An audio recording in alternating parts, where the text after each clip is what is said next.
지금 위로를 필요로 하는 그러한 시대와 시간을 살아가는 사람들입니다. 그래서 우리 요즘 여러분들이 잘 알고 있는 것처럼 금융치료라는 말 들어보셨습니까?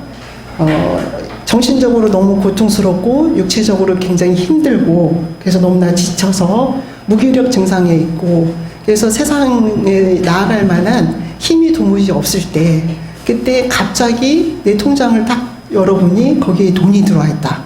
그러면 어느새 그 증상이 싹 사라지는 그래서 세상을 향해 어깨를 딱 펴고 세상을 향해서 뭔가 할 수 있는 그런 힘이 생기는 그런 것을 금융치료라고 한다고 합니다. 특별히 젊은이들 사이에서 많이 이야기되는 그런 얘기를 하고 있습니다. 그리고 우리가 그것처럼 우리에게는 뭔가 위로를 필요로 하는 그런 시간과 시대를 살아가는 그런 사람이라는 것을 생각하게 됩니다. 그리고 또 우리가 혹시 보신 분이 있는지 모르겠지만 그 개춘할망이라는 영화 속에 한 구절이 있습니다. 그 구절을 제가 읽어드리면 세상살이가 아무리 지치고 힘들어도 온전한 내 편 한 명만 있으면 그렇게 살아가지는 게 인생이다. 이런 말을 여러분들 알고 계실 것입니다.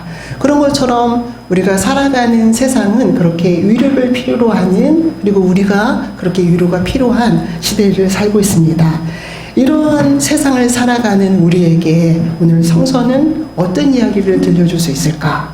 또 하나님은 오늘 우리가 만나는 한 사건을 통해서 위로가 필요로 한 우리에게 어떤 이야기를 들려주고 싶은 것일까? 함께 묵상을 하고자 합니다. 오늘 함께 읽은 사무엘상 22장 1절은 함께 봉독한 것처럼 이렇게 시작합니다. 그러므로 다윗이 그곳을 떠나 아둘람 굴로 도망하매 이렇게 이야기하고 있습니다. 다윗이 지금 도망자의 신세로 어느 곳을 떠나서 아둘람 동굴로 지금 도망하고 있구나, 도망자의 삶을 이야기하고 있구나 라는 것을 우리는 생각할 수가 있습니다. 그렇다면은 어디에서 그곳을 떠나 도망하는 그 다윗, 그럼 어디로부터 떠난 것이고 왜 떠날 수밖에 없었으며 무엇 때문에 그는 이렇게 도망하는 사람이 도망자의 신세가 되었을까? 그것을 우리는 알기 위해서 다윗의 지금의 삶의 현장의 비디오를 잠깐 뒷부분으로 돌려보겠습니다. 그래서 우리는 21장의 내용으로 가볼 수가 있는데 21장의 내용 10절에서 보면은 그날에 다윗이 사울을 두려워하여 일어나 도망하며 가드왕 아기스에게 이르니 이렇게 되어 있습니다. 그렇다면은 다윗이라는 이 인물은 사울 왕을 피해서 도망한 곳이 가드라는 곳이구나 라는 것을 알 수 있습니다. 가드라는 지역을 잠깐 여러분들에게 소개해 드리면 여러분들이 잘 알고 있는 골리앗의 고향입니다. 골리앗이 누구입니까? 골리앗은 이스라엘을 괴롭히고 그리고 이스라엘이 섬기는 하나님을 욕보인 그러한 장수였어요. 골리앗의 장수. 근데 그 골리앗을 이기고 다윗이 이스라엘을 구원하는 것에 대해서 우리 너무나 잘 알고 있습니다. 근데 그 골리앗의 고향이 가드였어요. 그렇다면은 골리앗이 어떻게 이스라엘의 그 소년 다윗 앞에 속절없이 무너졌는가에 대해서 너무나도 잘 알고 있는 가드 지역, 그리고 가드 사람들, 그리고 얼마만큼 다윗이 위험인물인가를 정말 피부로 느끼고 있는 그 가드 지역의 그 가드 사람들에게 왜 다윗은 피했을까요?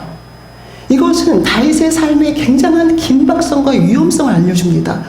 사울이 더 위험했던 거죠. 그래서 가드조차도 그를 혹시 숨겨줄 수 있는 곳이라면, 피할 수 있는 곳이라면 그 가드라는 지역을 생각하게 되고 그 가드로 도망하게 되는 다윗의 모습을 보게 됩니다. 그렇게 사울로부터의 자기의 생명을 지키는 것이 굉장히 긴박했고 위급했다는 것을 이야기합니다. 그런데 그 가드로 그럼에도 불구하고 그 가드로 숨어든 그 다윗에게 예상했던 일이 벌어진 거예요. 그 사람들이 알게 된 거죠. 이 다윗은 사울은 천천히요, 다윗은 만만히로다 라고 칭송을 받았던 그 인물이다. 이 골리앗을 이긴 인물이라는 것을 이 가드 사람의 신하들이 알게 된 거예요. 그러니까 그것을 당연히 가드 왕에게 고발할 수밖에 없는 거죠. 그래서 그것을 이제 그런 사건이 벌어지게 돼서 그 사건으로부터 다윗은 자기를 또 지키기 위해서 미친 척을 합니다. 침을 흘리고 그리고 정신이 나간 사람처럼 그렇게 갑자기 미친 사람의 행세를 하게 되고 그것으로부터 간신히 빠져나온 그 다윗이 지금 도망해서 이제 드디어 어디에 아둘람 그 동굴에 도착하게 되는 아둘람 동굴에 도착하게 된 몸을 피하게 된 거죠. 얼마나 절박하고 그리고 또 얼마나 위험천만하고 그리고 얼마나 비참한 다윗의 삶입니까? 그래서 겨우 자기를 이제 지키고 아둘람 공동체, 아둘람 동굴에 도착을 하게 됩니다. 그런데 이 다윗의 소식에 대해서 누구에게 전해졌을까요? 이 소식이 가족들에게, 부모에게 이 다윗이 지금 아둘람 동굴에 숨어들었다는 소식을 전해 듣게 됩니다. 이 가족 공동체가. 그렇다면 이 가족은 어떻게 했을까요? 그곳에 함께하기 위해서 아둘람 동굴로 찾아들게 되고 그리고 또한 이 소식을 많은 사람이 듣게 돼요. 2절에 보니까 그곳에 환난당한 자, 빚진 자, 마음에 원통한 자들이 모였다고 얘기합니다. 다윗과 같은 그런 상황에 있는 너무나도 마음이 원통한 상황인 사람들 그리고 고통당하는 사람들, 환난당하는 사람들이 다윗이 아둘람 동굴에 있다는 소식을 전해 듣게 되고 그곳에 모여들게 되는 것을 보게 됩니다. 그래서 거기서 이제 보니까 그는 그들의 우두머리가 되었는데 그와 함께한 자가 400명 가량이었더라. 이렇게 사무엘상 22장 2절이 우리에게 전해주고 있습니다. 이렇게 다윗의 아픔과 고통을 함께하고자 하는 사람들이 모인 이 공동체가 아둘람 공동체를 형성하고 있는 것을 우리는 오늘 성서를 통해서 보게 됩니다. 그렇습니다. 아둘람의 이 공동체의 특징은 형제와 아비의 온 집이 다윗의 고통과 아픔과 정말 비참한 삶을 이야기 듣고 그와 함께하기 위해서 모인 그러한 공동체 그리고 또 그와 동일한 운명을 경험하고 그 아픔을 같이 나누기 위한 환난당한 자 그리고 너무나도 힘겨운 자 원통한 자들이 모인 아둘람 공동체를 만들고 있다는 것을 보게 됩니다. 사랑하는 성도 여러분, 이 공동체가 다윗을 중심으로 아둘람에 모인 목적이 무엇입니까? 그것은 함께하기 위함이었습니다. 그렇습니다. 오늘 우리 사건을 1절에서부터 5절까지 함께 봉독했는데 이 5절까지의 내용에 나오는 함께라는 단어가 3번 등장합니다. 함께라는 단어는 우리가 함께라는 우리말로 번역이 되어 있지만 임이라는 히브리어를 보면 함께하고 같이 있으며 그리고 또 서로 더불어 동행한다는 것을 의미하기도 합니다.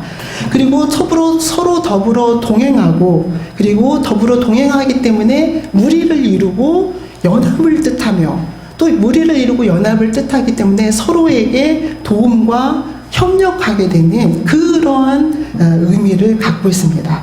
그렇습니다. 여러 계층의 사람들이 모였고 그리고 또 그곳은 특별히 상처받고 환난당하며 원통한 자들의 그런 모임이었습니다. 그리고 그 모임은 함께하기 위한 모임이라는 것을 이야기하고 있습니다. 사랑하는 성도 여러분, 이 다윗이 그냥 돌아다니는 동네 불량배를 피해서 아둘람 동굴로 도망한 것이 아니었어요. 정말 세상 권력을 가진 사울, 그의 말 한마디면 법이 되게 되는 그의 말 한마디가 모든 것을 다스릴 수 있는 그런 위험천만의 그런 사울을 피해서 도망한 다윗이었습니다. 그러니까 그것은 무엇을 의미하냐면 다윗의 삶 자체가 다윗과 함께한다는 것 자체가 다윗과 서로 동역하고 동행한다는 자체가 자기에게도 위험이 될 수 있는 그런 상황이었어요. 그럼에도 불구하고 그렇게 400명가량과 그리고 또 가족 공동체가 함께 아둘람의 공동체를 이루고 있는 것을 보게 됩니다. 그렇습니다. 서로 연합하고 동행하고 그렇게 운명 공동체로 서로 협력하기 위해서 모인 이 아둘람 공동체가 오늘 우리에게 어떤 것을 들려줄 수 있을까요? 사랑하는 성도 여러분, 사울이 만들어 놓은 세상은 어떤 세상입니까? 사울이 왜 다윗을 쫓게 되었을까요? 사울이 만든 세상은 사람의 감정이 지배하는, 사람의 감정이 그들의 세상을 지배하는 가치가 되는 세상이었어요. 사울이 다윗을 쫓게 되는 그 이유는 다윗에 대한 질투, 다윗을 향한 통제되지 않는, 통제할 수 없는 분노, 이기심, 이러한 세상을 사울이 만들어 놓은 곳이죠. 그런 세상 속에서 다윗은 그곳을 피해서 아둘람 공동체를 이루고 있는 것을 보게 됩니다. 그렇습니다. 그렇게 사울이 만들어 놓은 그런 불합리한 세상에서 더 이상 숨을 쉴 수 없는 다윗, 그리고 다윗과 함께 모인 그 아둘람 공동체는 새로운 공동체를 다윗을 중심으로 만들어 나가기 위해서 모이고 있는 것을 우리는 보게 됩니다. 사랑하는 성도 여러분, 우리 교회는 지난 7년 동안 한결같이 하나님 안에서 서로 함께하는 공동체로, 그리고 고통의 삶도, 또 삶의 무거운 그 무게도, 그리고 외로움도, 또 연약함도 함께 나누는 그런 교회의 공동체였습니다. 그것을 교회의 공동체의 가치로 우리는 지키며 지금까지 7년간의 시간을 걸어왔습니다. 많은 사람이 우리 희망교회 공동체를 통해서 위로받았고, 많은 사람이 하나님이 제시하는 길을 제시받고 또 돌아가기도 했습니다. 우리는 그렇게 우리 희망교회 공동체는, 또 저는 그렇게 성도들 옆에서 함께 그들의 삶을 주님이 주시는 그 마음으로 보듬고 만지기 위해서 그렇게 시간들을 보내고 지금 7년에 이르렀습니다. 사랑하는 성도 여러분, 하나님이 하나님의 이름 아래 모인 우리들을 향해서는 우리가 함께 웃고 함께 기뻐하며 서로 운명을 나누며 그렇게 서로 보듬고 위로하는 공동체의 일을 원한다는 것을 오늘은 성서를 통해서 듣게 됩니다. 그렇습니다. 로마서 12장 15절에는 기뻐하는 사람과 함께 기뻐하고 슬퍼하는 사람들과 함께 슬퍼하라고 우리에게 말씀하고 있습니다. 그러한 말씀에 순종하며 우리는 7년간의 시간을 걸어왔습니다. 그렇게 우리는 우리 공동체를 지켜왔습니다. 그렇다면 저는 또 한 가지 묻고 싶습니다.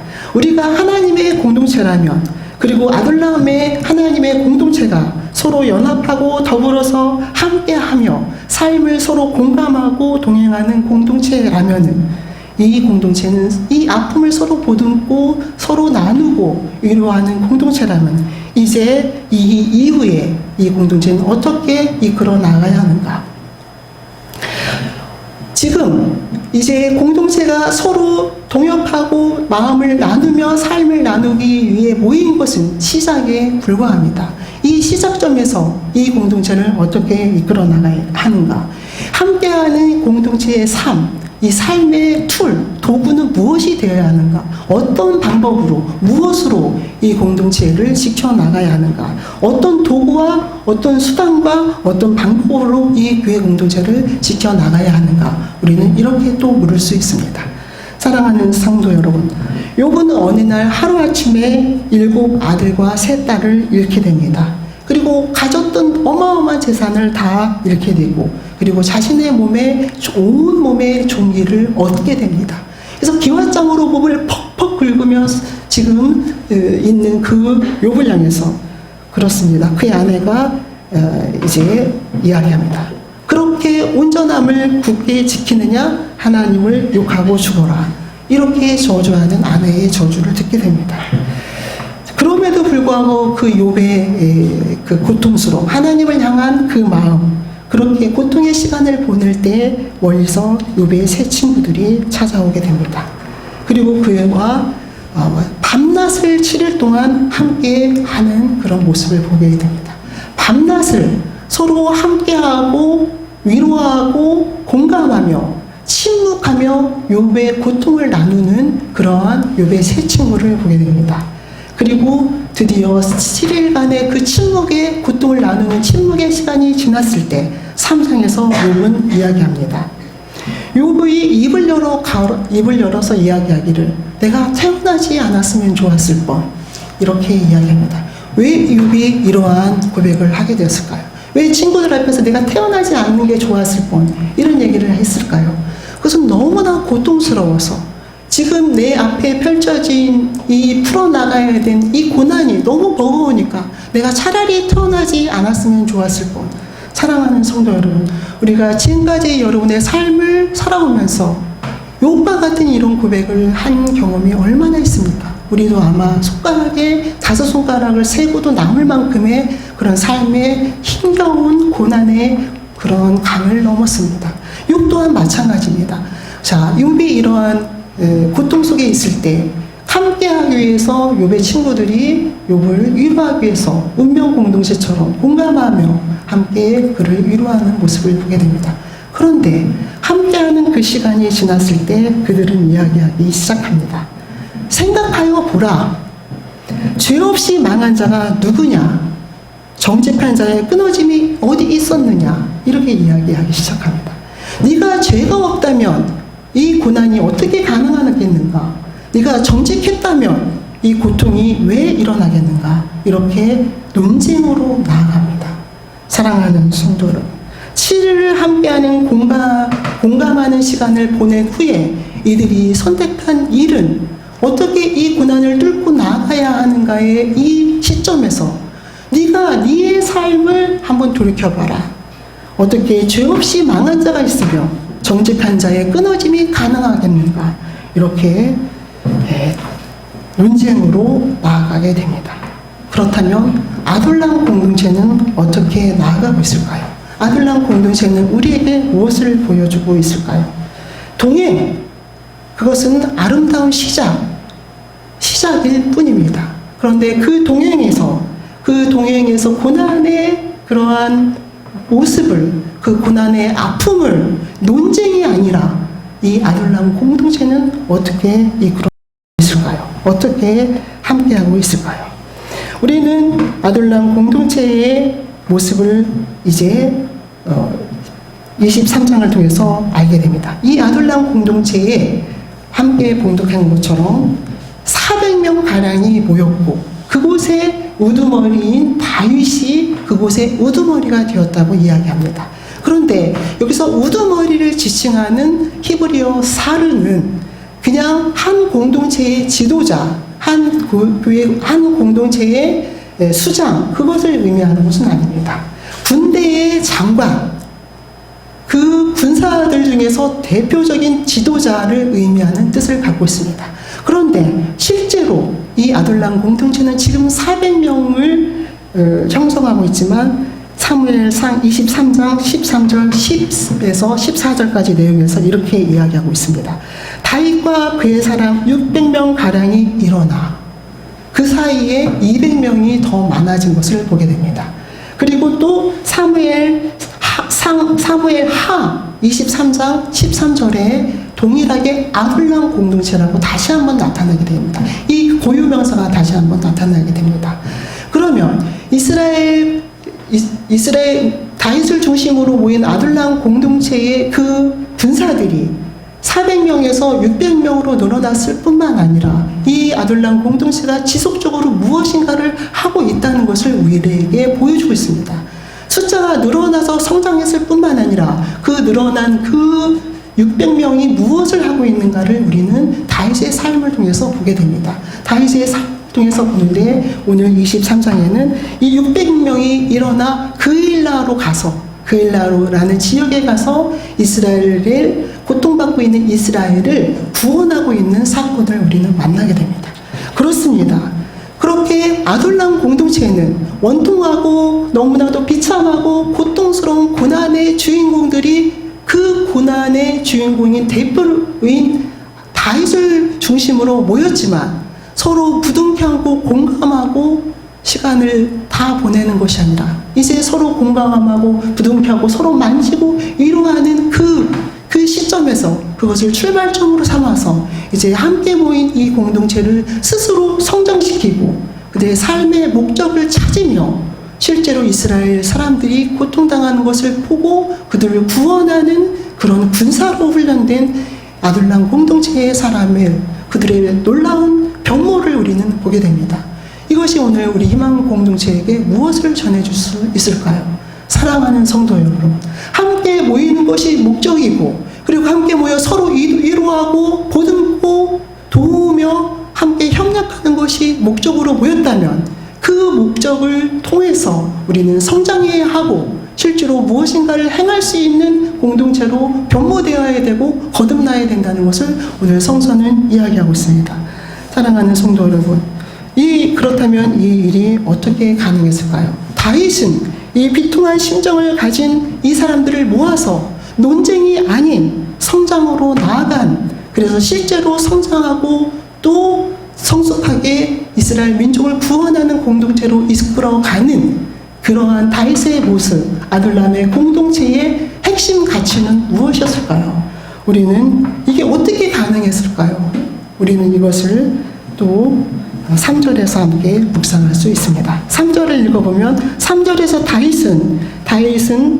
다윗이 거기에 모여 모압 미스베로 가서 모압 왕에게 이르되 하나님이 나를 위하여 어떻게 하실지를 내가 알기까지, 하나님이 나를 위하여 내가 무엇을 해야 하는지, 어떻게 내가 해야 하는지를 알기까지 나의 가족이, 나의 부모가 여기에 함께 머물러 있기를 원합니다.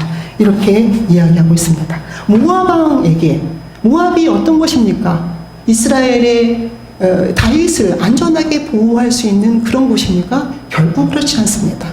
이방 나라였고 까딱하면 정말 목숨의 위험이 있을 수 있는 그런 지역임에도 불구하고 그곳에서 잠잠히 기다리는 다윗, 그리고 그의 공동체, 하나님이, 그리고 목적은 분명해서 하나님이 내가 무슨 일을 어떻게 하실지 나에게 알게 하기까지 난 여기에 머물러 있었다는 얘기를 하고 있습니다. 우선 멈춤이 아니라 절대 멈춤, 하나님이 나를 통해서 말씀하시기 전까지는 내가 움직일 수 없는 그러한 다윗의 모습을 보게 됩니다. 그런 하나님과 함께하는 동행, 원통하고 비통한 사람들과 운명 공동체로 함께하는 그 동행인, 아름답고 생명력 있는 동행이 되기 위해서는 그곳에 반드시 하나님이 살아계셔서 역사하셔야 되고 하나님이 말씀하셔야 되고 하나님의 음성에 따라서 움직이는 공동체이어야 한다는 것을 다윗은 우리에게 오늘 보여주고 있습니다. 하나님이 나를 위하여 어떻게 하실지를 내가 알기까지 나는 절대 멈춤입니다 라는 것을 고백하고 있습니다. 그것은 무엇을 하고 무엇을 우리에게 이야기합니까? 하나님이 나를 위해서 내가 알기까지, 무슨 일을 해야 하는지 알기까지 절대 멈춤은 하나님이 나에게 무엇을 명령하실 때 나는 반드시 순종하겠다는 것을 또한 의미하기도 합니다. 사랑하는 성도 여러분, 우리 희망교회 공동체는 지금 7년의 시간을 걸어오면서 하나님이 우리 공동체를 통해서 어떤 일을 해야 하시는지, 어떤 일을 하기를 원하시는지를 우리는 알기에 늘 엎드리며 부르짖으며 지금까지 하나님 앞에 겸손히 서 있습니다. 그렇기 때문에 우리 공동체는 하나님께서 이끌어주시는 아둘람 공동체였고 또 아둘람 공동체임을 믿습니다.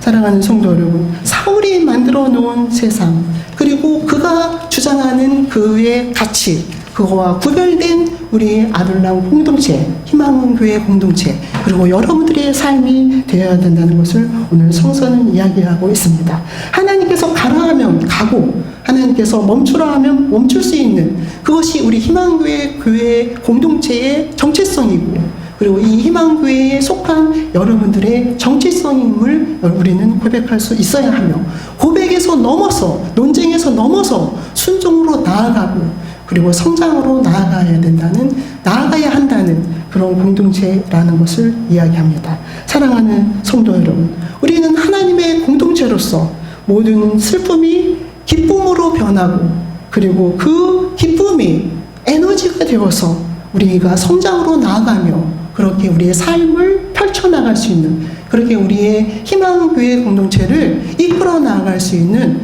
저와 여러분이 되시기를 축원합니다. 기도하시겠습니다.